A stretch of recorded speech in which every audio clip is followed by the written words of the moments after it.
മുമ്പില് 2014 2015 international directory ഉണ്ട്. അത് ഔട്ട്സൈഡ് USA ആൻഡ് കാനഡ അങ്ങനെയുള്ള ആളുകൾക്ക് വേണ്ടി അയച്ചു കൊടുത്ത അമേരിക്കയിൽ നിന്ന് എനിക്ക് അയച്ചു തന്ന ഇന്റർനാഷണൽ ഡയറക്ടറിയാണ്. ഞാനത് കണ്ടിട്ട് അത്ഭുതപ്പെട്ടു പോയി. കാരണം വെച്ചാൽ ഇപ്പോൾ ഇന്ന് ആൽക്കഹോളിക്സ് അനോണിമസ് ലോകത്തിലെ എല്ലാ സ്ഥലത്തും ഉണ്ട്. ലോകം നിറയെ ആൽക്കഹോളിക്സ് അനോണിമസിന്റെ പ്രോഗ്രാം ഉണ്ട്. ഈ ലളിതമായ പ്രോഗ്രാമിൽ കൂടെ വളരെയധികം ആളുകൾ പ്രോഗ്രാമിൽ എത്തിച്ചേരുന്നുണ്ട്. കുറേ ആളുകൾ നിലനിൽക്കുന്നുണ്ട്. കുറേ ആളുകൾക്ക് ജീവനും തിരിച്ചു കിട്ടുന്നുണ്ട്. പക്ഷെ നല്ലൊരു ശതമാനം ആളുകൾ ഇന്നത്തെ ഈ പ്രത്യേക സാഹചര്യത്തിൽ റിലാപ്സ് ഭയങ്കരമാണ്. വളരെ തീവ്രമായ റിലാപ്സിനോടൊപ്പം തന്നെ മെൻ്റൽ ഡിസീസ്. ഞാനിത് വെറുതെ പറയുകയല്ല, with evidence I am telling. ലോകം മുഴുവനും ഈ മൾട്ടിപ്പിൾ ഡ്രഗ് യൂസ്, ആൽക്കഹോൾ മാത്രമല്ല, ആൽക്കഹോൾ മാത്രമുള്ളവർ വളരെ ചുരുക്കം വരെ ഇപ്പോൾ more of the younger generation അവർ മുഴുവനും ആൽക്കഹോൾ ഒന്നും മറ്റ് ലഹരി വസ്തുക്കൾ കൂടി ഉപയോഗിക്കുന്നതുകൊണ്ട് വളരെ severe type of psychiatric problems. പിന്നെ ഈ സൈക്യാട്രിക് പ്രോബ്ലം അതുപോലെ ആൽക്കഹോളിസം പോലെയുള്ള ഒരു സബ്സ്റ്റൻസ് യൂസ് ഡിസീസ്, അതായത് ലഹരി വസ്തുക്കൾ ഉപയോഗിക്കുമ്പോൾ ഉള്ള രോഗവും മാനസിക രോഗം കൂടി ഉള്ളപ്പോഴത്തേക്കും അതിൽ നിന്ന് റിക്കവറി ഭയങ്കര ഓൾമോസ്റ്റ് അസാധ്യമാണെന്ന് പറയാം. ഓൾമോസ്റ്റ് അസാധ്യമായിട്ടുള്ള രീതിയിൽ. അതുകൊണ്ടാണ് പെട്ടെന്ന് റിലാപ്സ് വരുന്നത്. അപ്പോൾ ഈ കാര്യം ഞാനൊന്ന് ശക്തമായിട്ട് ആൾക്കാരെ ഓർമ്മപ്പെടുത്തുകയാണ്. നമ്മൾ ഈ total abstinence from total drugs, എല്ലാ ലഹരി വസ്തുക്കളിൽ നിന്നും എല്ലാ തരത്തിലും എന്നേക്കുമായിട്ടുള്ള ഒരു വിട്ടുനിൽക്കലാണ്. നമ്മൾ ഈ ആൽക്കഹോളിക്സ് ആണെങ്കിലും മറ്റ് സബ്സ്റ്റൻസ് യൂസ് ആണെങ്കിലും നമുക്ക് ഒരു ജീവനും ജീവിതവും തിരിച്ചു കിട്ടാനുള്ള ഈ പ്രോഗ്രാം ഫലപ്രദമായി നടത്താനും അതിൽ കൂടി നമ്മുടെ ജീവിതം തിരിച്ചു പിടിക്കാനും ഉണ്ടാകുന്നത് total abstinence from total drugs. അത് എപ്പോഴും ഓർമ്മയിലുണ്ടാകണം. ഇപ്പോൾ നമ്മുടെ ഈ പ്രോഗ്രാമിൽ തന്നെ എത്രയോ ആൾക്കാർ വരുന്നു പോകുന്നു. അവർക്കൊരു റിക്കവറി എന്ന് പറഞ്ഞു കഴിഞ്ഞാൽ എത്രയോ മൾട്ടിപ്പിൾ ടൈംസ് റിലാപ്സ് ആയതിനു ശേഷമാണ് കിട്ടുന്നത്. ഞാൻ ഒരു സുഹൃത്തിനെ കണ്ടു. അപ്പോൾ ഞാൻ എൻ്റെ അടുത്ത് വരുന്ന ആളുകളെയൊക്കെ സുഹൃത്തായിട്ട് തന്നെ ഞാൻ കണക്കാക്കുന്നു. അപ്പോൾ എന്തൊരു ദയനീയമായിട്ടൊരു അവസ്ഥയായിരുന്നു അദ്ദേഹത്തിൻ്റെ. കുറേ വർഷങ്ങൾക്ക് മുമ്പ് ഒരു ട്രീറ്റ്മെൻറ്റ് സെൻ്ററിലൊക്കെ പോയി 2023 മറ്റേ 2003 മറ്റേ ഒരു ട്രീറ്റ്മെൻറ്റ് സെൻ്ററിൽ പോയി. ഒരു മാസം അവിടെ ട്രീറ്റ്മെൻറ്റ് കഴിഞ്ഞു. ഒരു മാസം കഴിഞ്ഞ് റിലാപ്സുമായി, മൾട്ടിപ്പിൾ ടൈംസ് റിലാപ്സ്. പിന്നെയും അത് കണ്ടിന്യൂ ചെയ്തതാണ്. ഇപ്പോൾ 2025 കണ്ടു. അപ്പോൾ സൈക്യാട്രിക് പ്രോബ്ലംസ് ഉണ്ട്. അത് പലതരത്തിലെ സംടൈംസ് അത് പഴയ ഒരു പാരമ്പര്യമായിരിക്കാം, അല്ലെങ്കിൽ അതൊരു മരുന്ന് പോലെ പ്രവർത്തിച്ചുകൊണ്ടായിരിക്കും. ഒരു 10% ആൾക്കാർ, നമ്മുടെ വരുന്ന ആൾക്കാർക്ക് തന്നെ അവർക്കൊക്കെ നല്ല ഗുണം കിട്ടിയിട്ടുണ്ട്. അതെങ്ങനെയാണെന്ന് വെച്ചാൽ, ഈ മാനസിക പ്രശ്നം ഉള്ള ആൾക്കാർ മദ്യവും മറ്റു ലഹരികളും ഒരു മരുന്നായിട്ട് ഉപയോഗിക്കുന്നു. അവർക്ക് നല്ല ഉറക്കം കിട്ടുന്നു, നല്ല സുഖം കിട്ടുന്നതായിട്ട് തോന്നുന്നു. അപ്പോൾ അതാണ് അവരുടെ അഡിക്ഷനിലേക്ക് കൊണ്ടുപോകുന്നത്. അപ്പോൾ തുടക്കം ഒരു മാനസിക പ്രശ്നമാണ്. അത് ചിലപ്പോൾ നമ്മുടെ ജീവിതത്തിൻ്റെ ഒരു പ്രശ്നമായിട്ട് ചിലപ്പോൾ തെറ്റായി കണക്കാക്കാം. എനിക്ക് ഇപ്പോൾ ജോലിയിൽ ചില തകരാറ് പറ്റി, സാമ്പത്തിക പ്രശ്നം പറ്റി, അല്ലെങ്കിൽ ഫ്രണ്ട്ഷിപ്പിൽ വിള്ളലുണ്ടായി, ഫാമിലിയിൽ പ്രോബ്ലംസ് ഉണ്ടായി. അപ്പോൾ ആ പ്രോബ്ലം ഒക്കെ actually it may be due to a psychiatric problem, it may be due to depression, ചിലപ്പോൾ വിഷാദ രോഗം കൊണ്ടായിരിക്കാം, അത് നേരത്തെ ഉണ്ടായിരിക്കാം, അല്ലെങ്കിൽ ഒരു പാരമ്പര്യമായിട്ടുള്ള ഒരു പ്രശ്നം ഉയർത്തെഴുന്നേറ്റ് വന്ന് കാണും അത്. അപ്പോൾ ഇതൊന്ന് പരീക്ഷിച്ച് നോക്കി. അപ്പോൾ ഒരു നല്ല മരുന്നായിട്ട് തോന്നി, നല്ല ഉറക്കം കിട്ടി, നല്ല സുഖം കിട്ടി, അതൊരു മരുന്നായി. ആ മരുന്ന് അഡിക്ഷനിലേക്ക് കൊണ്ടുപോയി. അത് കുറേ നാളത്തേക്ക് അങ്ങനെ വന്നും പോയിരുന്നു. അതുമായിട്ട് ജീവിച്ചു. അത് ഉപയോഗിച്ചുകൊണ്ടിരുന്നപ്പോഴൊക്കെ വിചാരിച്ചു ഇത് ഓക്കെയാണ്, ഇതുമായിട്ട് ജീവിക്കുന്നത് ഓക്കെയാണെന്ന് തോന്നി. പക്ഷേ അവിടെ ഡബിൾ എൻട്രിയാണ്. ഒന്ന്, ഈ മദ്യാസക്ത രോഗം, അവിടെ യൂസ് ഡിസോർഡർ എന്ന് ഞാനിതിനു മുമ്പ് പല പ്രാവശ്യം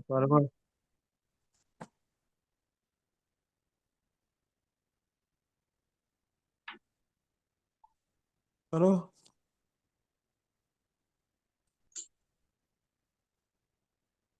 ഞാൻ ഇതിനു മുമ്പ് പല പ്രാവശ്യം പറഞ്ഞിട്ടുണ്ട്. കേൾക്കുന്നുണ്ടോ? ഹലോ, കേൾക്കുന്നുണ്ട് സാർ.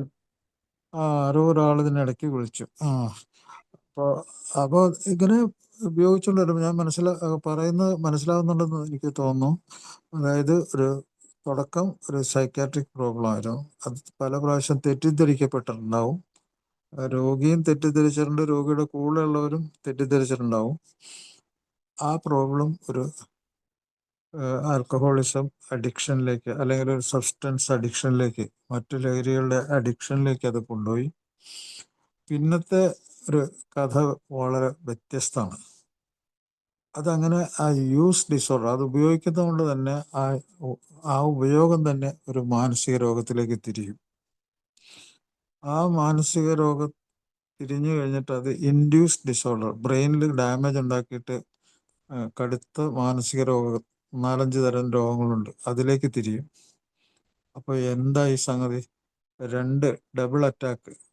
ഒരു മാനസിക രോഗം നേരത്തെ ഉണ്ടായി, അത് മദ്യത്തിലും ലഹരിയിലും ചെന്നു, ആ ലഹരി തലച്ചോറിൽ പ്രവർത്തിച്ചു, വീണ്ടും അത് വേറൊരു തരത്തിൽ, വേറെ റൂട്ടിൽ കൂടി ബ്രെയിൻ ഡാമേജ് ഉണ്ടാക്കിക്കൊണ്ട് വേറെ മാനസിക രോഗം ഉണ്ടാക്കി. അപ്പോൾ ഒന്ന് ആലോചിച്ച് നോക്കുക, എത്ര ഭീകരമായിട്ടുള്ളൊരു അവസ്ഥയാണ്, കടുത്ത ഭീകരമായിട്ടുള്ള അവസ്ഥയാണത്.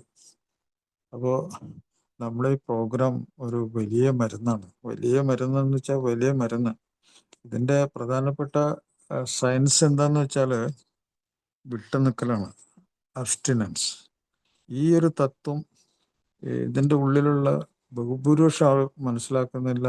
അതുകൂടാതെ തന്നെ സാധാരണ ആളുകൾ മനസ്സിലാക്കുന്നില്ല, ഈവൻ പല പ്രൊഫഷണൽസ് മനസ്സിലാക്കുന്നില്ല, വിദ്യാഭ്യാസമുള്ളവർ മനസ്സിലാക്കുന്നില്ല. അപ്പോൾ ഇതൊക്കെ പുതിയ റിസർച്ച് എല്ലാം വളരെ വ്യക്തമായിട്ട് പറയുന്നുണ്ട്. വേണ്ട, ലോകാരോഗ്യ സംഘടനയും അമേരിക്കൻ സൈക്കാട്രിക് അസോസിയേഷനും ഒക്കെ പറയുന്നുണ്ട് ഇതെല്ലാം. പക്ഷെ ഇതെല്ലാം ജനങ്ങളിലേക്ക് എത്തുന്നില്ല, ഈ ട്രീറ്റ്മെൻറ്റ് എടുക്കുന്നവരിലേക്ക് എത്തുന്നില്ല, അവരുടെ ബന്ധുക്കളിലേക്ക് എത്തുന്നില്ല. ഇതൊക്കെ കൊണ്ടാണ് ഈ റിലാപ്സ് വളരെ കൂടുതലും.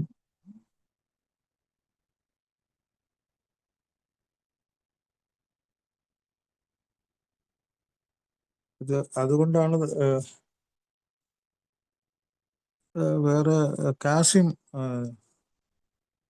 എന്നെ വിളിക്കുന്നുണ്ട്. കാസിമിന് ഇപ്പോൾ ഇതിൽ നാർക്കോട്ടിക് അനോണിക്സിൽ പറഞ്ഞ് എന്നെ ക്ഷണിച്ചൊക്കെ ഉണ്ട്. പക്ഷെ അപ്പോൾ എനിക്ക് ഈ പ്രോഗ്രാമിൽ നിന്ന് പോകാൻ പറ്റില്ല. അവർക്കിതിൽ വേണമെങ്കിൽ ജോയിൻ ചെയ്യാം. ഹലോ, കേൾക്കുന്നുണ്ടോ? ഹലോ, കേൾക്കാം. കേൾക്കാം സാറേ, കേൾക്കാം. അതിൽ വേറെ ഇത് ഗ്രൂപ്പിൽ നിന്ന് അപ്പൊ സാറ് വിളിക്കുന്നു. അയാളോട് കോള് വരുമ്പോ പറഞ്ഞിട്ട് വെക്കാം, അല്ല, അല്ലെങ്കിൽ അയാൾ വിളിച്ചോണ്ടിരിക്കും. അയാളോട് പറ ഇങ്ങനെ ജോലയിലാന്ന് പറ. ശരി, ഓക്കെ. അപ്പോൾ ഞാൻ പറഞ്ഞ മനസ്സിലായെന്ന് എനിക്ക് തോന്നുന്നു. അപ്പോൾ ഡബിൾ അറ്റാക്ക്, ഒന്ന് ഒരു മാനസിക രോഗത്തിൻ്റെ ഉള്ളിൽ നിന്നും മദ്യപാന രോഗത്തിലേക്ക്, മറ്റു ലഹരിയിലേക്കോ അഡിക്ഷനിലേക്ക് പോയി, അഡിക്ഷൻ ബ്രെയിൻ ഡിസീസ് ഉണ്ടാക്കി, അത് ഒരു കടുത്ത മാനസിക രോഗത്തിൻ്റെ വേറൊരു റൂട്ട്. അപ്പോൾ ഡബിൾ റൂട്ടാണ്. അപ്പോൾ അപ്പോൾ ഇങ്ങനെ വരുന്ന ഒരാൾക്ക് റിക്കവറി ഭയങ്കര ബുദ്ധിമുട്ടായിരിക്കും. പക്ഷെ ഏത് തരത്തിൽ വന്നാലും, 2 റൂട്ടിൽ കൂടി വന്നാലും ശരി, നമുക്ക് ഏറ്റവും one of the best result നമുക്ക് ഈ കാര്യത്തിൽ ഈ സബ്സ്റ്റൻസ് ആണെങ്കിലും ആൽക്കഹോൾ ആണെങ്കിലും നിർത്തുക, ഈ 24 hour പ്രോഗ്രാം അതിൽ നിർത്തി റിക്കവറി ഉണ്ടാക്കി ബ്രെയിൻ വളരെയധികം മെച്ചപ്പെട്ട് നമ്മുടെ ഗ്രൂപ്പിലെ അറ്റൻഡൻസ് മെച്ചപ്പെടുത്തി ഗ്രൂപ്പിൽ നിന്ന് കിട്ടുന്ന കാര്യങ്ങൾ ഓപ്പൺ മൈൻഡ്, ഒരു തുറന്ന മനസ്സോടെ സ്വീകരിച്ച്, ആ ഗ്രൂപ്പിൽ നിന്ന് ചിലപ്പോൾ നല്ലതും മോശപ്പെട്ടതൊക്കെ കിട്ടും. പക്ഷെ അതിനെ വേർതിരിച്ച് എനിക്ക് വേണ്ടത് എന്താണെന്ന് അറിയാൻ കുറേ സമയം പിടിക്കും. അത് അതിനുള്ള ഒരേ ഒരു പോംവഴി ഗ്രൂപ്പിൽ എന്നെന്നും പോയിക്കൊണ്ടിരിക്കുക. ഞാൻ പറഞ്ഞ പോലെ ഒരു ഓപ്പൺ മൈൻഡ്, നല്ലതും മോശപ്പെട്ടതും എല്ലാ സ്ഥലത്തും ഉണ്ട്, എവിടെയുണ്ട്. എനിക്ക് വേണ്ടത് തിരഞ്ഞെടുക്കാനുള്ള ഒരു ബുദ്ധിശക്തിയോടുകൂടി അത് തിരഞ്ഞെടുക്കുക. നമ്മൾ പ്രോഗ്രാം നമ്മളിൽ തന്നെ പ്രവർത്തിപ്പിക്കുക, അതിനെ എൻജോയ് ചെയ്യുക. ഈ പ്രോഗ്രാം അതിനൊരു പ്രത്യേകത എന്ന് വെച്ചാൽ എൻ്റെ സമാധാനമുള്ള മനസ്സ്, അതായത് സോബർ മൈൻഡ് എന്ന് പറഞ്ഞാൽ അതിൻ്റെ മലയാള അർത്ഥം ഇതാണ്. ഞാൻ സോബറാണ് എന്ന് പറഞ്ഞ അർത്ഥം എന്താണ്? ഞാനൊരു ലഹരി വസ്തുവിൽ നിന്നും ഒഴിവായി നിൽക്കുകയാണിപ്പോൾ. അങ്ങനെ നിൽക്കുന്നതുകൊണ്ട് എനിക്ക് എൻ്റെ മനസ്സിനൊരു സമാധാനമുണ്ട്. ഇപ്പോൾ ഇമ്പൾസീവ് അല്ല, എടുത്തിയാട്ടമില്ല, അങ്ങനെ അമിത ചിന്തകളും അങ്ങനെ അധികം ക്രേവിങ് ഒന്നുമില്ല. സ്വസ്ഥമായിട്ട് ഉറങ്ങാൻ പറ്റുന്നുണ്ട്, ഭക്ഷണം കഴിക്കാൻ പറ്റുന്നുണ്ട്, എന്നത്തെ ജീവിതം ഒരു സാധാരണ ലെവലിലേക്ക് കൊണ്ടുവരാൻ പറ്റുന്നുണ്ട്. അതാണ് സോബർ. അപ്പോൾ അങ്ങനെ ഒരു ടോക്സിക് സബ്സ്റ്റൻസ്, ഒരു വിഷാംശം കലർന്നൊരു സാധനം നമ്മുടെ ശരീരത്തിലോ തലച്ചോറിൽ കയറിയിട്ട് പ്രവർത്തിച്ച് അതിൽ നിന്നും നമ്മുടെ ബ്രെയിനിന് കിട്ടുന്ന സമാധാനത്തിനാണ് സോബ്രേറ്റി എന്ന് പറയുന്നത്. അല്ലാതെ വെറുതെ ഇങ്ങനെ സോബ്രേറ്റി എന്ന് നമ്മൾ വെറുതെ പറയുന്നതല്ല. അതിൻ്റെ മീനിങ് അതാണ്. നമ്മൾ ലഹരി സാധനത്തിൽ നിന്നും വിട്ടുനിന്ന്, ദാറ്റ് ഈസ് വെരി ഇമ്പോർട്ടൻറ്റ്, വിട്ടുനിന്ന് കിട്ടുന്ന സമാധാനം, അതാണ്. അപ്പം അങ്ങനത്തെ സോബ്രേറ്റി മുമ്പോട്ട് കൊണ്ടുപോയി ഞാൻ എപ്പോഴും പറയുന്ന മിനിമം പീരീഡ് 3 months ആണ്. 3 months. കാരണം അത് ശാസ്ത്രീയമായിട്ട് തെളിയിക്കപ്പെട്ടതാണ്. ഇത് നമ്മൾ പഴമക്കാരായിട്ടുള്ള എക്കാർ പറഞ്ഞിട്ടുള്ള കാര്യമാണ്. അത് വളരെ കറക്റ്റാണ്. Scientifically also it is correct. ഒരു 3 മാസം കൊണ്ട് ഈ ടോട്ടൽ സബ്സ്റ്റൻസിൽ നിന്നും, എല്ലാ ലഹരിയിൽ നിന്നും വിട്ടു നിൽക്കുമ്പോൾ നമുക്ക് ഉണ്ടാകുന്ന ആ സോബർ അവസ്ഥ, അത് ദാറ്റ് ഷുഡ് ബി എൻജോയ്ഡ്. അത് നമ്മൾ എവിടെയൊക്കെ നമ്മൾ ജോലി ചെയ്യുന്നോ, എവിടെയൊക്കെ നമ്മൾ പ്രവർത്തിക്കുന്നുണ്ടോ, എവിടെയൊക്കെ നമ്മൾ ഇൻട്രാക്ഷൻ എന്ന് വെച്ചാൽ ആളുകൾ, സ്ഥലങ്ങൾ, വസ്തുക്കൾ, ഈ 3 കാര്യങ്ങളുമായിട്ട് ഇൻട്രാക്ഷൻ നടക്കുന്ന ഒരു മനുഷ്യന്, ആ ഇൻട്രാക്ഷൻ നടക്കുന്ന സ്ഥലത്തൊക്കെ തന്നെ നമുക്കൊരു സ്വസ്ഥത, ഒരു സോബ്രൈറ്റി അത് വാഗ്ദാനം ചെയ്യും. അത് നമ്മൾ പിടിവിടാതെ അത് മുമ്പോട്ട് കൊണ്ടുപോകുമ്പോഴാണ് നമ്മുടെ ജീവനും ജീവിതവും നമുക്ക് തിരിച്ചു കിട്ടുന്നത്. ഇതാണ് എൻ്റെ മെക്കാനിസം.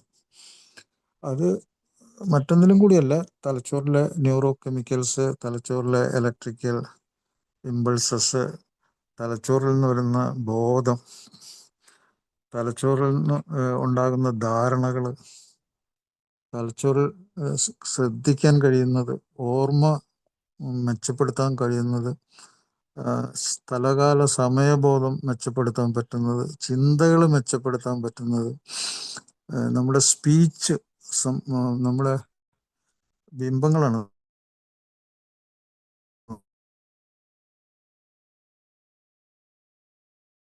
നമ്മുടെ വാക്കുകളൊക്കെ ഓരോ ബിംബങ്ങളാണ്, ഒരു അർത്ഥം സ്ഫുരിക്കുന്ന ഒരു ബിംബമാണ് ഓരോ വാക്ക്. അപ്പൊ അതെല്ലാം മെച്ചപ്പെടും. ജന്മവാസനകളൊക്കെ നിങ്ങൾ ശരിക്കും ആൽക്കഹോൾ അഡിക്ഷൻ്റെ ഉള്ളിൽ ജന്മവാസനകളൊക്കെ പെട്ടെന്ന് എക്സ്പ്ലോഡ് ചെയ്ത്, അതായത് പൊട്ടിത്തെറിച്ചിട്ട് എന്തെല്ലാം കുഴപ്പങ്ങൾ ഉണ്ടാക്കുന്നു, നമ്മളതിനെപ്പറ്റി ധാരണയില്ല എന്നുള്ളതാണ്. ആ ജന്മവാസനകൾ സാധാരണ ഉള്ള എല്ലാവർക്കും പോലെയാണ്. ഇപ്പോൾ നമുക്ക് വെള്ളത്തിന് ദാഹം, അല്ലെങ്കിൽ വിശപ്പ്, അല്ലെങ്കിൽ ലൈംഗികമായിട്ടുള്ള ഇതൊക്കെ ഇതെല്ലാം വരുന്ന സമയത്ത് ഒരു സബ്സ്റ്റൻസ് അല്ലെ ആൽക്കഹോൾ യൂസ് ചെയ്യുന്ന ഒരു ഡിപ്പെൻഡൻ്റ് ആയിട്ടുള്ള ഒരാൾ, അയാൾക്ക് ഈ ജന്മവാസനകളിൽ പോലും പൊട്ടിത്തെറിക്കലാണ്, ഇമ്പൾസീവാണ്. ഒരു സോഡ കുടിക്കുന്ന കണ്ടിട്ടുണ്ടോ? വെള്ളം ദാഹിക്കുമ്പോൾ ഒരു ആൽക്കഹോളിക്ക് വെള്ളം കുടിക്കുന്നുണ്ട്. അത് ഓരോ കാര്യത്തിലും അത് ഭയങ്കര എക്സ്പ്ലോഡ് ചെയ്ത് പൊട്ടിത്തെറിക്കുന്ന രീതിയിലാണ്. അതൊക്കെ ഈ സോബ്രൈറ്റി വരുമ്പോൾ തന്നെ അയാളെ നിരീക്ഷിക്കുക. അതെല്ലാം ആ എക്സ്പ്ലോഡ് ചെയ്യുന്ന, ആ പൊട്ടിത്തെറിക്കുന്ന അവസ്ഥയിൽ നിന്നും അതൊക്കെ പതുക്കെ പതുക്കെ ഒരു സാധാരണ ലെവലിലേക്ക് വരും. അതാണ് റിക്കവറിയുടെ ഒരു ലക്ഷണം. അതാണ് ഈ ഞാൻ പറഞ്ഞ സമസ്ത മേഖലകളിലും. ഇപ്പോൾ ജന്മവാസനകൾ, അതിൻ്റെ മുകളിൽ കൺട്രോൾ വന്നു. അതുപോലെ നമ്മളെ ഉദ്ദേശങ്ങൾ നടപ്പിലാക്കുന്നു, ആ ഇൻറ്റൻഷൻ. ഇപ്പോൾ നമ്മൾ എങ്ങോട്ട് പോകുന്നു എന്നുള്ള ലക്ഷ്യം, ആ ഉദ്ദേശം, അത് സഫലമാകുന്നു. നമ്മളൊരു സ്ഥലത്തേക്ക് പോകണം, വേറെ സ്ഥലത്തേക്ക് പോയി അത് നമ്മളെ അഡിക്ഷനായിട്ട് ബന്ധമുള്ള സ്ഥലമാണെങ്കിൽ അങ്ങോട്ട് പോവുക. അപ്പോൾ ആ ഉദ്ദേശങ്ങളിൽ നിന്നൊക്കെ മാറി ഉദ്ദേശം സാക്ഷാത്കരിക്കുന്ന രീതിയിലുള്ള ഒരു ഇത് തിരിച്ചു കിട്ടും. അതുപോലെ നമ്മുടെ ഇച്ഛാശക്തിയും അതനുസരിച്ച് പ്രവർത്തിക്കാനുള്ള കഴിവും മെച്ചപ്പെടും. ഇതൊക്കെയാണ് ഒരു ആൽക്കഹോളിക്കിന് തിരിച്ചു കിട്ടുന്ന കാര്യം. അയാൾ അറിയാതെയാണ് ഇതെല്ലാം കിട്ടുന്നത്. Actually is not aware of this. ഈ കിട്ടുന്ന സംഗതികൾ അയാളുടെ ജീവനും ജീവിതമാണ്. അത് അയാൾക്ക് അറിയാൻ പാടില്ല. ഈ പ്രോഗ്രാമിൽ വന്ന് ഒരു 3 മാസം ആകുമ്പോഴത്തേക്കും, ഞാൻ ഒന്നും കൂടി പറയാം, അയാൾക്ക് തിരിച്ചു കിട്ടുന്നത് നല്ല ധാരണകൾ, നല്ല ശ്രദ്ധ, ഓർമ്മ മെച്ചപ്പെടുത്തൽ, ബന്ധങ്ങൾ, എല്ലാമായിട്ടുള്ള ബന്ധം, സ്ഥലകാല സമയബോധം, ആളുകൾ, സ്ഥലങ്ങൾ ഒക്കെ ആയിട്ടുള്ള ബന്ധങ്ങൾ, ചിന്തകൾ, അതിൻ്റെ മുകളിലുള്ള കൺട്രോള്, അതുപോലെ സംസാരത്തിൻ്റെ മുകളിലുള്ള കൺട്രോള്, ജന്മവാസനകളുടെ മുകളിലുള്ള കൺട്രോള്, ഉദ്ദേശങ്ങൾ നടപ്പിലാകുന്നു, അത് പതുക്കെ ആണെങ്കിലും അത് നടപ്പിലാവുന്നു, ഇച്ഛാശക്തിയോടെയും ധൈര്യത്തോടെയും പ്രവർത്തിക്കാനുള്ള കഴിവ്. ഇതൊക്കെ പുസ്തകത്തിൽ ബിഗ് ബുക്കിലും ഈവൻ പ്രാർത്ഥനയിൽ വരെയൊക്കെ ഉണ്ട് പല കാര്യങ്ങൾ. അതുപോലെ നമുക്ക് അവസാനം നമ്മൾ നമുക്ക് കിട്ടുന്ന എന്താണ് തിരിച്ചു കിട്ടുന്നതെന്ന് നമ്മൾ എല്ലാ ദിവസവും വായിക്കാറുണ്ട്. അതിലൊക്കെ ഇതുണ്ട്. ഇതെല്ലാം ഒരു മധ്യാസക്തൻ ഗ്രൂപ്പിൽ വരുമ്പോഴത്തേക്കും ഇതൊക്കെ എനിക്ക് തിരിച്ചു കിട്ടി. So that I can leave. എനിക്ക് എൻ്റെ കുടുംബം, ഫാമിലി എനിക്ക് തിരിച്ചു കിട്ടി. എത്രയോ ഫാമിലികളൊക്കെ സെപ്പറേഷൻ്റെ വക്കിലും വേർപാടിൻ്റെ വക്കിലും അതിൻ്റെ ഉള്ളിൽ കഷ്ടപ്പെടുന്ന കുട്ടികളുടെ അവരുടെയൊക്കെ കാര്യം വളരെ ഭയങ്കര ദയനീയമാകട്ടോ. അതിൻ്റെ ഇടയിലുള്ള സ്ത്രീകൾ കഷ്ടപ്പെടുന്നതൊക്കെ അപാരമായിട്ടുള്ളത്. ഞാൻ പറഞ്ഞില്ലേ ഇന്ന്, അപ്പോൾ ഞാൻ വന്ന സുഹൃത്തിനെ പറ്റി പറഞ്ഞപ്പോഴാണ് ഇതെല്ലാം ഞാൻ ഇന്ന് ഓർത്തത്, ഈ കാര്യങ്ങളൊക്കെ. അപ്പോൾ ശരിയായ ഒരു ചികിത്സ അവിടെ നടക്കുന്നില്ല. ശരിയായ ചികിത്സ എന്ന് പറഞ്ഞാൽ, വീണ്ടും ആവർത്തിക്കുകയാണ്, 24 അവർ പ്രോഗ്രാമാണ്.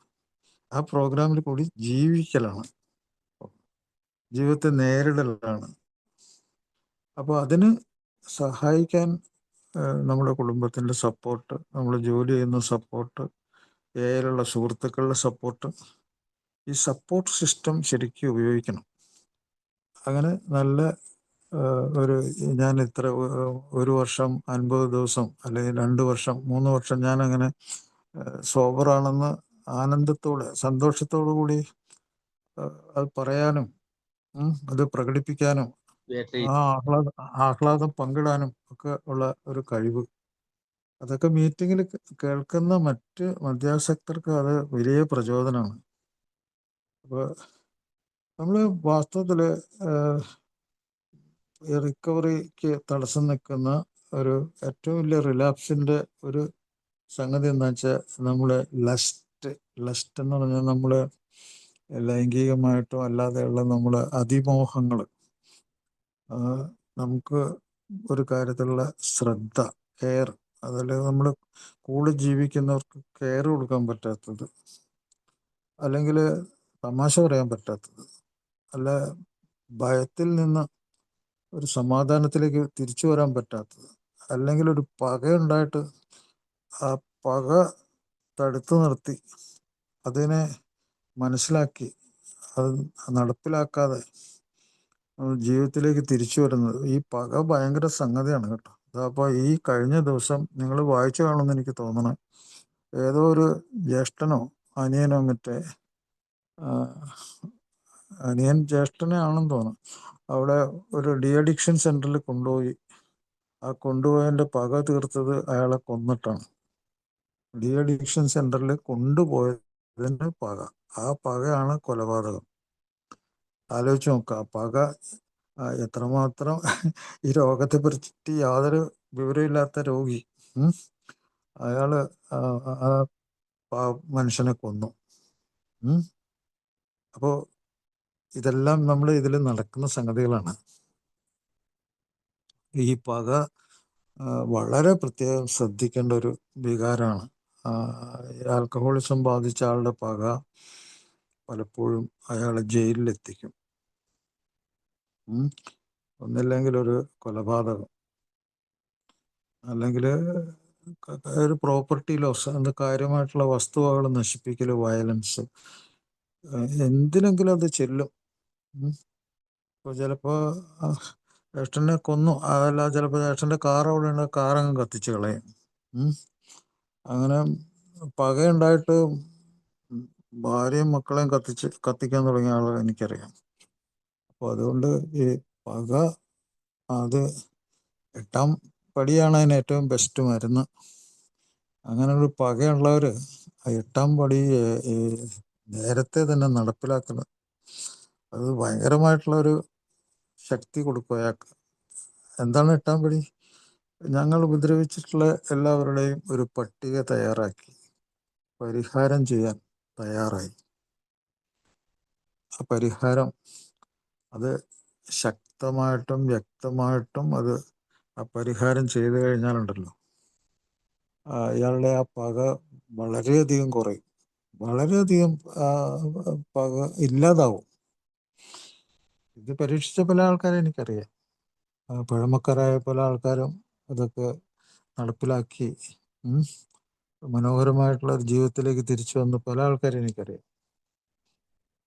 അതുപോലെ നമ്മൾ തലച്ചോറിൽ നടക്കുന്ന കാര്യങ്ങളെക്കുറിച്ച് കാഷ്വലായിട്ടാണെങ്കിലും യാദൃശ്യമായിട്ടെങ്കിലും ഈ പ്രോഗ്രാമിൽ കയറുമ്പോഴും നമ്മളെ ഗ്രൂപ്പിലെ ആൾക്കാർ പറയുന്ന വാക്കുകൾ കൂടിയും കുറച്ച് സയൻറ്റിഫിക്, ശാസ്ത്രീയമായിട്ടുള്ള കുറച്ച് വിവരങ്ങൾ കിട്ടുന്നുണ്ട്.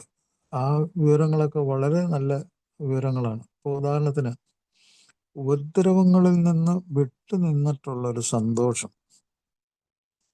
ഉപദ്രവം ഉള്ളപ്പോഴത്തേക്കും സന്തോഷം ഉണ്ടാവില്ല, അത് ശരിയായിട്ടുള്ള ജീവിതം ഉണ്ടാവില്ല.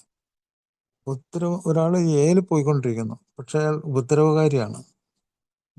എപ്പോഴും അയാൾ ഉപദ്രവിക്കുന്ന വാക്കുകൾ പറയുന്നു, അസഭ്യങ്ങൾ പറയുന്നു. അപ്പോൾ അയാൾക്ക് എങ്ങനെ ഈ പ്രോഗ്രാം ശരിക്കും കൊണ്ടു നടക്കാൻ പറ്റും? ഹാംഫുൾ ആയി കഴിഞ്ഞ് ജോയ്ഫുൾ, സന്തോഷം ഉണ്ടാക്കാൻ പറ്റില്ല. അത് രണ്ട് മ്യൂച്വൽ ആയിട്ട് ഒരു സ്നേഹവും സന്തോഷവും ഉണ്ടാവുള്ളൂ. ഒരാൾക്ക് മാത്രം ഉണ്ടായാൽ അത് ശരിയാവില്ല. അപ്പോൾ അത് നല്ല മെമ്മറീസ് വേണം, നല്ല ഓർമ്മകൾ. അതുകൂടാതെ മീനിങ് ഫുള്ളായിട്ടുള്ള, നമ്മൾ നല്ല അർത്ഥപൂർണമായിട്ടുള്ള ഒരു പരസ്പര സഹകരണമുള്ളൊരു ജീവിതം, അനുസരിച്ചുള്ള ഇമോഷൻസ്, ഇതൊക്കെ നമുക്ക് തിരിച്ചു കിട്ടുന്ന കാര്യങ്ങളാണ്. ആൽക്കഹോളിക്സ് അനോണിമസിൽ കൂടി തിരിച്ചു കിട്ടുന്ന കാര്യങ്ങളാണ്. ഇപ്പോൾ റിലാപ്സിൽ എയുടെ പ്രോഗ്രാമിൽ തിരിച്ചു കിട്ടുന്ന കാര്യങ്ങളാണ് ഞാനിപ്പോൾ പറഞ്ഞതൊക്കെ. ഇത് കൂടാതെ ശാരീരികമായിട്ട് വളരെയധികം ബെനിഫിറ്റ് ശാരീരികമായി ലഭിക്കുന്നുണ്ട്. നമ്മുടെ സ്വന്തം ശരീരത്തിലേക്ക് ഒന്ന് തിരിഞ്ഞു നോക്കണം. കാരണം വെച്ചാൽ, പണ്ട് ഭക്ഷണമൊന്നും കഴിക്കാൻ പറ്റാതെ വിശന്നു കഴിഞ്ഞാൽ കുറച്ച് ഭക്ഷണം ശരിയായിട്ട് കഴിക്കാൻ പറ്റാത്ത ഒരാൾ ഈ പ്രോഗ്രാമിൽ വന്ന് കുറച്ച് നാളുകൾക്കുള്ളിൽ ഭക്ഷണത്തോടുള്ള ആർത്തി, പ്രത്യേകിച്ച് ഈ പുകവലിയൊക്കെ നിർത്തുന്ന ആൾക്ക് ഭയങ്കര ആർത്തിയായിരിക്കും. അയാളുടെ തടിയൊക്കെ പെട്ടെന്ന് വർദ്ധിക്കും, വെയിറ്റൊക്കെ കൂടും, അയാൾക്ക് സുഖമായിട്ട് ഉറങ്ങാൻ പറ്റും. സ്മോക്കിംഗ് സെസേഷനിൽ കൂടി വളരെയധികം ഗുണങ്ങൾ കിട്ടുന്നതാണ്. സ്മോക്കിംഗ് സെസേഷനിൽ കൂടി ഞാനിപ്പോൾ ഇത് ആൽക്കഹോളിക്സ് അനോണിമസിലാണ് സംസാരിക്കുന്നതെങ്കിലും ഞാൻ ഈ സ്മോക്കിങ്ങിനെ പറ്റി 2 വാക്ക് പറയുന്നത് എന്താണെന്ന് വെച്ചാൽ, പലപ്പോഴും പല ആൾക്കാർ ആൽക്കഹോൾ ഉപയോഗിക്കുന്ന സമയത്താണ് സ്മോക്ക് ചെയ്യുന്നത്. അങ്ങനെ അതൊരു അഡിക്ഷനായിട്ട് മാറുകയാണ് ചെയ്യുന്നത്.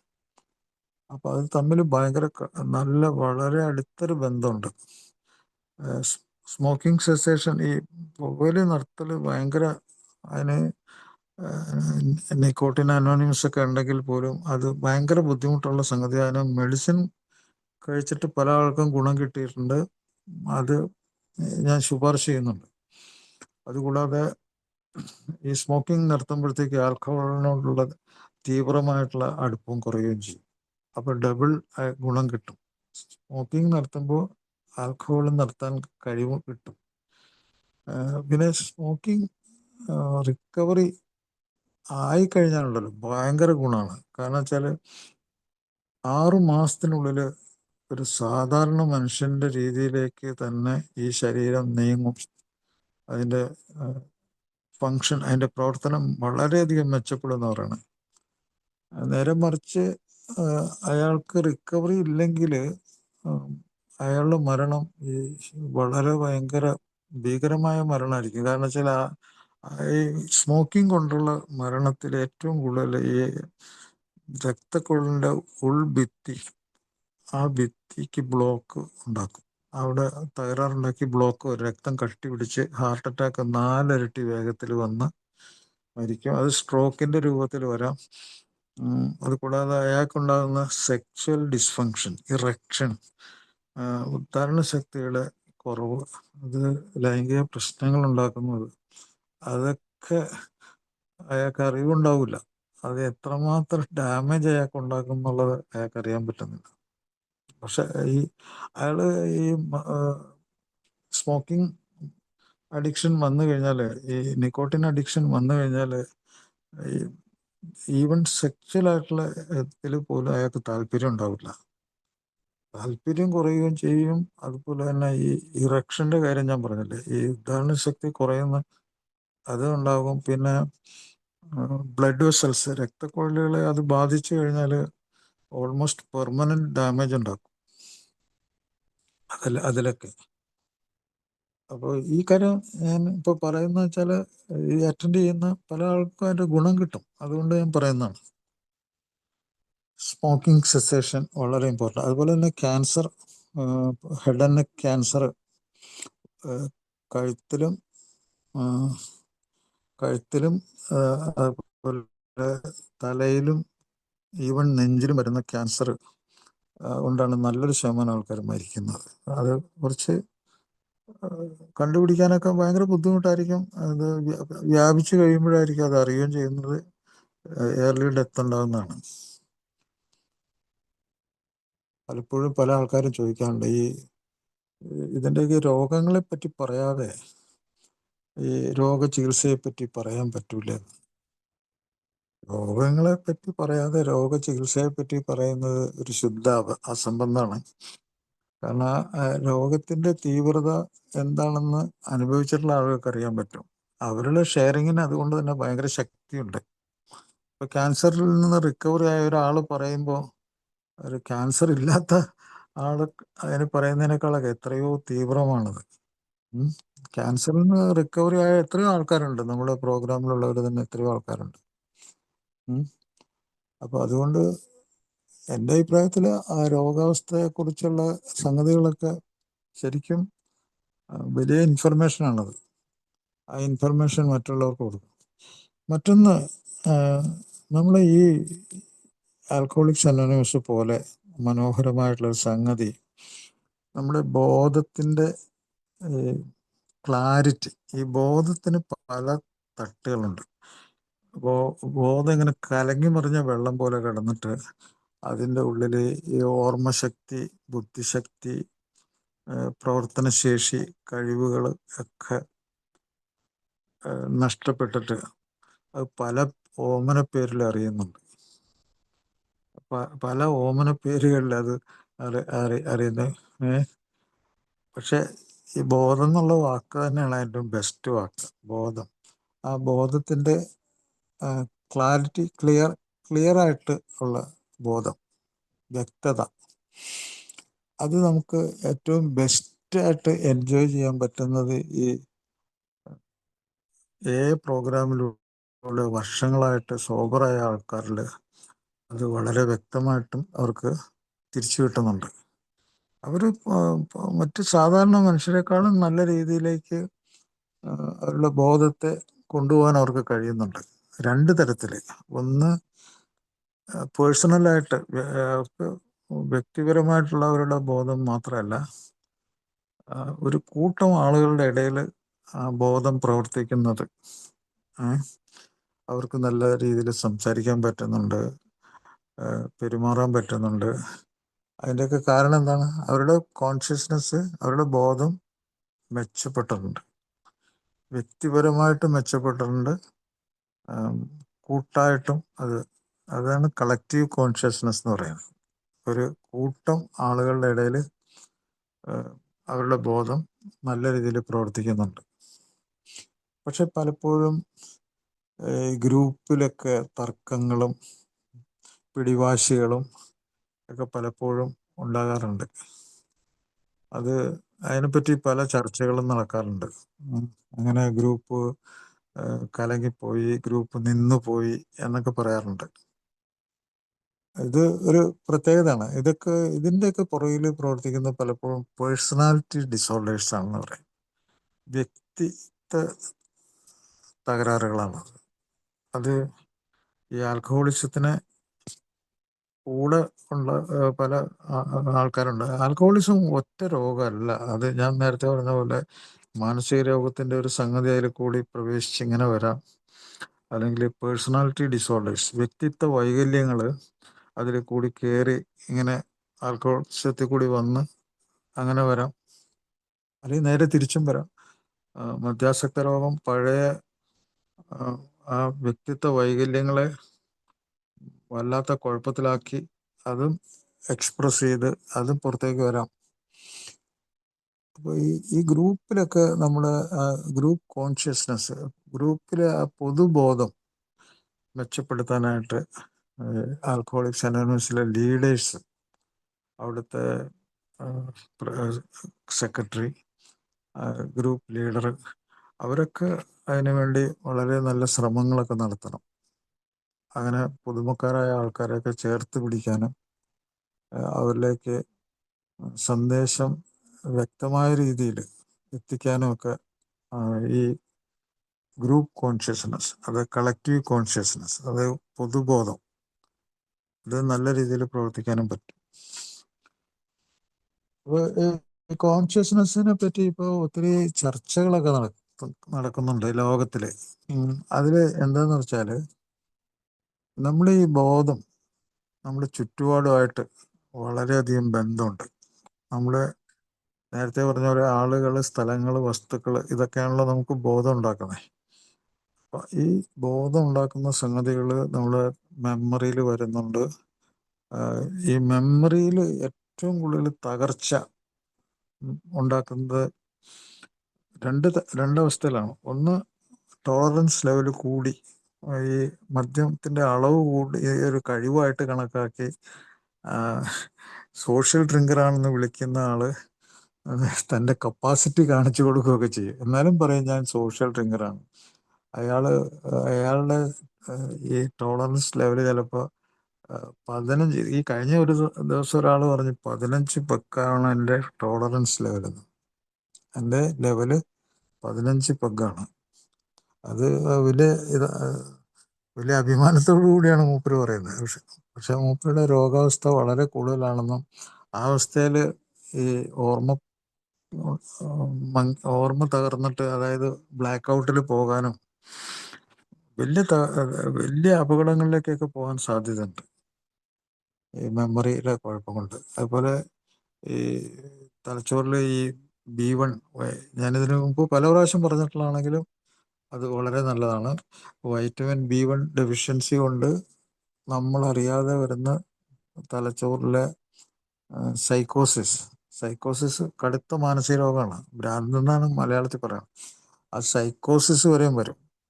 അത് ആൽക്കഹോളിസത്തിൽ വളരെ കൂടുതലാണ്, ഈ കൊഴ്സാക്കോ സൈക്കോസിസ് എന്ന് പറയുന്ന രോഗം. അതിന് അപ്പോൾ നല്ല ഭക്ഷണം കഴിക്കുക എന്നുള്ളത്, അത് ഏതിൽ വന്നാൽ പല ആൾക്കാരും ഷെയർ ചെയ്യും, ഞാൻ നല്ല ഭക്ഷണമൊക്കെ കഴിക്കാൻ തുടങ്ങിയതോടുകൂടി എനിക്ക് എൻ്റെ ശാരീരികമായിട്ടുള്ള വിഷമങ്ങളൊക്കെ എനിക്ക് മാറിക്കിട്ടി, എൻ്റെ ഓർമ്മശക്തി തിരിച്ചു കിട്ടി, ബുദ്ധിശക്തി തിരിച്ചു കിട്ടി എന്നൊക്കെയുള്ള ഷെയറിങ്ങൊക്കെ ഞാൻ കേട്ടിട്ടുണ്ട്. അപ്പോൾ ആ ഓപ്പൺ ഷെയറിങ്ങിൽ കൂടി വളരെയധികം വിവരങ്ങൾ കിട്ടുന്നുണ്ട്. അപ്പോൾ ഞാൻ ഇന്ന് പറഞ്ഞു വന്നത് പ്രോഗ്രാം ലോകവ്യാപകമായിട്ടുള്ള സംഗതിയാണെന്നാണ് ഞാൻ പറഞ്ഞു വന്നത്. അതിൻ്റെ ഡയറക്ടറി പല ആൾക്കും അറിയാൻ പാടില്ലാത്ത സംഗതികളുണ്ട്. ഇസ്രായേലിലും ഇറാഖിലും ഇറാനിലും സൗദി അറേബ്യയിലും ഒക്കെ വളരെ പ്രശസ്തിയുള്ള ഗ്രൂപ്പുകളുണ്ട്. ഇത് പല ആൾക്കും അറിയാൻ പാടില്ല. അഫ്ഗാനിസ്ഥാനിലുണ്ട്. അഫ്ഗാനിസ്ഥാൻ, അങ്കോള, അതുപോലെ അർജൻറ്റീന, ഓസ്ട്രിയ അതോടെയൊക്കെ ഉണ്ട്. അതെല്ലാവർക്കും അറിയാം. അപ്പോൾ ലോകത്ത് മിക്കവാറും എല്ലാ രാജ്യങ്ങളിലും എൻ്റെ ഡയറക്ടറിയിൽ മിക്കവാറും 159 ഡയറക്ടറി 159 ഗ്രൂപ്പുകളുടെ ഇത് തന്നിട്ടുണ്ട്, പല രാജ്യങ്ങളായിട്ടുള്ളത്. ഗ്രൂപ്പും ഉപഗ്രൂപ്പുകളും ഒക്കെ ആയിട്ട് വളരെയധികം ലോകം എമ്പാടുമുണ്ട്. ഒരിക്കൽ ഞാൻ ഈ ആൽക്കഹോളിക്സ് അനോണിമസിനെ അന്വേഷിച്ചപ്പോൾ കേരളത്തിൽ 2018 വളരെ കുറഞ്ഞ ഗ്രൂപ്പുകളുണ്ടായിരുന്നു. 2018 അല്ല, 2000 മുമ്പുള്ള ഗ്രൂപ്പുകളൊക്കെ വളരെ ശുഷ്കമായിരുന്നെങ്കിലും അതിനുശേഷം കേരളത്തിലെ ഗ്രൂപ്പുകൾ കണ്ടുപോകാനാണ്. ഇന്ന് ഈ ആൽക്കഹോളിക്സ് അനോണിമസ് ഇല്ലാത്ത സ്ഥലങ്ങൾ കേരളത്തിൽ ഏത് ഗ്രാമത്തിൽ ചെന്നാലും അവിടെ ഒരു ഗ്രൂപ്പുണ്ട്. അപ്പോൾ ആ ഗ്രൂപ്പിൻ്റെ ഒക്കെ അഡ്രസ്സും അവിടുത്തെ ഫോൺ നമ്പറുകളൊക്കെ നമ്മുടെ സുഹൃത്തുക്കൾക്ക് കൊടുക്കണം. ഇന്ന് വന്ന ആ സുഹൃത്തിന് കട്ടിപ്പാറയിലെ ഒരു നമ്പർ കിട്ടി, അങ്ങനെയാണ് അത് അവിടെ പോയത്. ഞാൻ പറഞ്ഞല്ലേ, പക്ഷെ അവരുമായിട്ട് ബന്ധങ്ങളൊക്കെ ഉണ്ട്, ഫോൺ വിളികളൊക്കെ ഉണ്ടെങ്കിലും ഈ സുബോധം തിരിച്ചു കിട്ടിയില്ല. അത് പക്ഷേ ഒരു കോൺഫറൻസിൽ വെച്ചിട്ട് ഞാൻ അദ്ദേഹത്തെ കണ്ടു. ഞാൻ ഒരു 2 ആഴ്ച മരുന്ന് ആ കോൺഫറൻസിൽ വെച്ച് തന്നെ കുറിച്ച് കൊടുത്തു. അദ്ദേഹത്തിന് ആ മരുന്ന് ഉപയോഗിക്കാൻ പറ്റി. ഇപ്പോൾ 2 ആഴ്ചയായിട്ട് കഴിച്ചില്ല, സോബറാണ് എന്നൊക്കെയാണ് എന്നോട് പറഞ്ഞത്. പക്ഷേ ഞാനതിൽ വിശ്വസിക്കുന്നു, കാരണം അദ്ദേഹം പറയുന്നത് വിശ്വസിക്കണം. ഏതായാലും അദ്ദേഹം എൻ്റെ അടുത്ത് വന്നു, എനിക്ക് വളരെ സന്തോഷമുണ്ടായിരുന്നു. ഇന്നത്തെ നമ്മുടെ ഈ പ്രോഗ്രാമിൽ കുറച്ച് വൈകിട്ടാണെങ്കിലും നിങ്ങളോട് സംസാരിക്കാൻ പറ്റിയതിൽ സന്തോഷമുണ്ട്. നമുക്ക് ഏതെങ്കിലും പ്രസക്തമായ ചോദ്യങ്ങളുണ്ടെങ്കിൽ, റിലാപ്സിനെ പറ്റി തന്നെയാണെങ്കിലും എന്താണെങ്കിലും നമുക്ക് പരസ്പരം അത് അറിയാവുന്ന രീതിയിൽ പങ്കുവയ്ക്കാം. ഇന്ന് പ്രത്യേകിച്ച് പുതുതായിട്ട് വന്നിട്ടുള്ള സുഹൃത്തുക്കളുണ്ടെങ്കിൽ അവർക്കൊക്കെ എൻ്റെ പ്രത്യേക എന്താ പറയുക, സന്തോഷം പറയുന്നു. Thank you. നന്ദി ഡോക്ടർ. സുഹൃത്തുക്കളെ, ഇതോടനുബന്ധിച്ചിട്ട് എന്തെങ്കിലും ചോദ്യങ്ങൾ ഉണ്ടെങ്കിൽ നമുക്ക് ചോദ്യങ്ങളായിട്ട് മുന്നോട്ട് പോകാം. ഓക്കെ.